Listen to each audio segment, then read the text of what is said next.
Had an enormous run today, but you see a lot of media hypocrisy here, right?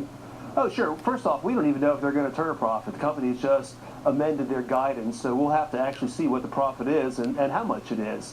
And no doubt a lot of this has got to do with the bad press Tesla's been getting recently because of the New York Times test drive. Right. But your basic point is right that when these companies like Solyndra go south, it's not Obama's fault. But if they show some promise, then he gets all the credit.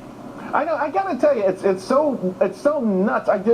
Because we see an example of this with almost every headline. It's not an isolated thing. This has sort of been the modus operandi of the media.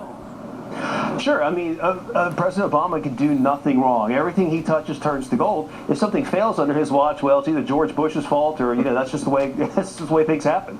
And of course, we didn't get to see a lot on Solyndra, even though it was a big political issue. And we don't see a lot with some of these companies, these green companies that seem to be going out of business almost every single day.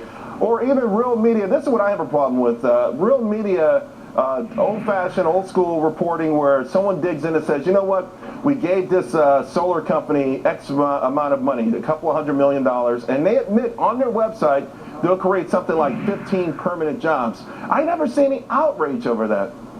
No, I mean, we still have not had a full accounting from the $80 billion of stimulus money that went into the green jobs, clean tech industry. You got companies like Fisker, which is another car company that's been backed by the Obama administration. They're on the verge of bankruptcy. You have electric vehicle battery maker A123, which almost went bankrupt, but was bought by the Chinese, and they changed their name to B456. That's not a joke. Oh, really? No? Are you serious? I hadn't heard that. Yes. Oh my goodness! I know a lot of people were worried about that sale because there were some sensitive things. We pumped a lot of money in there. Right. More or less, we gave China some pretty good advanced technology, I think, with that deal. But it's one of these things. You just can't keep pumping money into them when they're failing like that. That's right. They chalk it up as a sale, not a failure. So where do we go from here? We've been talking about this for a long time. I think it's again sort of the current modus operandi of the media, most of the media, and it's just the way it goes. It's like there's really no shame and no pride in what media used to be with respect to a role. It felt like the media had some sort of a role where an obligation to the public, and it didn't matter whether they liked the person they were reporting about or not. Well, this is all about a thing the media calls civic journalism, and they found something good, which is President Obama, and they want to push it. The important thing about all this clean energy, green job stuff, if you look at like California Public Employees Retirement System, one of the largest investors in the world, they get all the prime deals.